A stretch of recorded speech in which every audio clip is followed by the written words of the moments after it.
Hello students. अब तक हम लोगों ने जाना कि जब किसी कंडक्टर से करंट फ्लो करता है तो उस कंडक्टर के अराउंड मैग्नेटिक फील्ड प्रोड्यूस होता है, लेकिन उस मैग्नेटिक फील्ड का डायरेक्शन क्या होगा। इस बात को जानने के लिए हम लोग अगेन एक छोटा सा एक्टिविटी परफॉर्म करेंगे। इस एक्टिविटी को परफॉर्म करने के लिए हम लोगों को एक स्ट्रेट थिक कॉपर वायर, एक स्विच और एक बैटरी चाहिए। तो आइए देखते हैं क्या होता है। हम लोग एक थिक कॉपर वायर ले लेते हैं जिसका डायरेक्शन हम लोगों ने नॉर्थ टू साउथ रखा है। हम लोग इस थिक कॉपर वायर से यहाँ एक स्विच लगा देते हैं और इस यहाँ से इसे एक बैटरी से कनेक्ट कर देते हैं। जब हम लोग स्विच को ऑन करते हैं तो current north to south direction में फ्लो करने लगता है। और जब हम लोग इस current carrying thick copper wire के पास एक मैग्नेटिक कंपास ले जाते हैं तो मैग्नेटिक कंपास के नीडल में जो डिफ्लेक्शन होता है वो ईस्ट डायरेक्शन की ओर होता है। और जब हम लोग इस एक्टिविटी में करंट के डायरेक्शन को रिवर्स कर देते हैं, इट मीन्स कि अगर current south to north flow करने लगे, साउथ टू नॉर्थ फ्लो करने लगेगा तो इस मैग्नेटिक कंपास के निडल का डायरेक्शन भी अपोजिट हो जाएगा और ये वेस्ट डायरेक्शन की ओर डिफ्लेक्ट करेगा। लेकिन स्टूडेंट, क्वेश्चन ये है कि ये जो मैग्नेटिक फील्ड किसी भी कंडक्टर से प्रोड्यूस हो रहा है, इस मैग्नेटिक फील्ड का पैटर्न किस बात पर डिपेंड करता है। क्या मैग्नेटिक फील्ड का पैटर्न किसी भी कंडक्टर के शेप पर डिपेंड करता है? इस बात को जानने के लिए हम लोग डिफरेंट शेप के कंडक्टर से करंट पास कराएंगे और ऑब्जर्व करेंगे कि उसके मैग्नेटिक फील्ड का पैटर्न क्या है। हम लोग अपने क्लास 10 में सबसे पहले एक स्ट्रेट कंडक्टर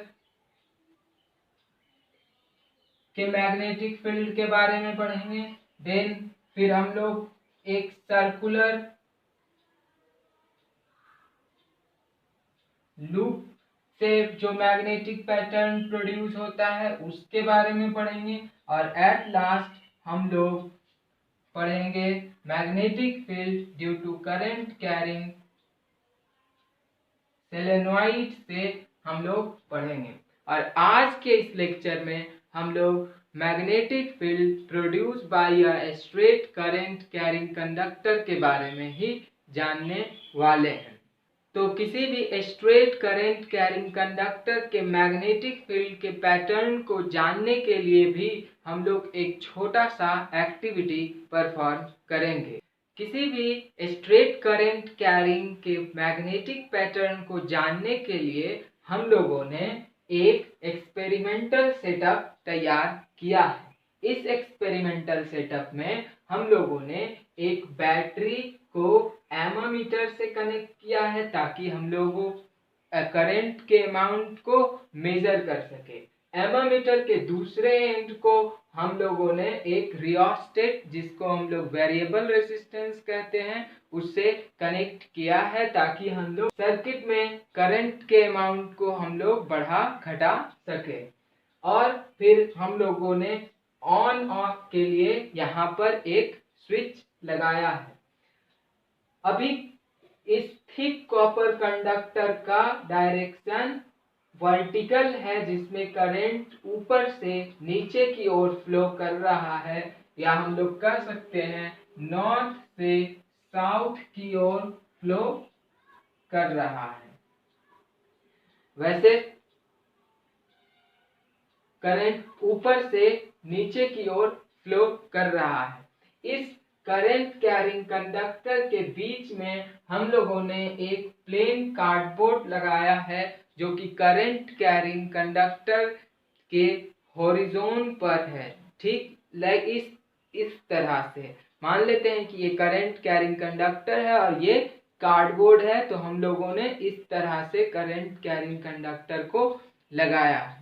और जब हम लोग इस बोर्ड पर आयरन फिलिंग का छिड़काव करते हैं और जब इसको हल्का सा हिलाया जाता है तो जो आयरन फिलिंग है वो कुछ इस कंसेंट्रिक सर्कल में अरेंज हो जाता है।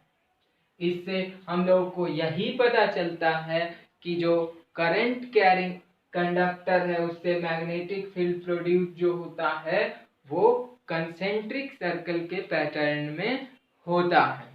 लेकिन इस कंसेंट्रिक सर्कल मैग्नेटिक फील्ड का डायरेक्शन हम लोगों को कैसे पता चलेगा? किसी भी स्ट्रेट करंट कैरिंग कंडक्टर के मैग्नेटिक फील्ड के डायरेक्शन को पता लगाने के लिए हम लोग एक मेथड यूज करते हैं। इसे हम लोग राइट हैंड थंब रूल भी कहते हैं। जब हम लोग अपने राइट हैंड को कुछ इस तरह से प्लेस करते हैं ताकि ये थंब करंट के डायरेक्शन को इंडिकेट करता है, तो ये फोर फिंगर का जो कर्ल है ये मैग्नेटिक फील्ड के डायरेक्शन को इंडिकेट करता है। सपोज कि ये कंडक्टर है जिससे करंट ऊपर की ओर फ्लो कर रहा है, then this curl will show the direction of magnetic field. In this case, current is flowing in the downward direction, so this means the direction of magnetic field is in the direction of these fingers. So at this point, the direction of magnetic field is like that. So student, आज के इस lecture में हम लोगों ने straight current carrying conductor के magnetic field के pattern के बारे में जाना और राइट हैंड थंब रूल के बारे में जाना। राइट हैंड थंब रूल को हम लोग मैक्सवेल स्क्रू रूल भी कहते हैं। मैक्सवेल स्क्रू रूल में हम लोग मान लेते हैं कि ये एक स्क्रू है जिसका ये टिप करंट के डायरेक्शन को शो करता है। इट मीन्स कि अगर ये स्क्रू इस तरह से रखा हुआ है तो करंट का डायरेक्शन डाउनवर्ड होगा और जिस डायरेक्शन में इसको घुमाया जाता है वही मैग्नेटिक फील्ड का डायरेक्शन होगा।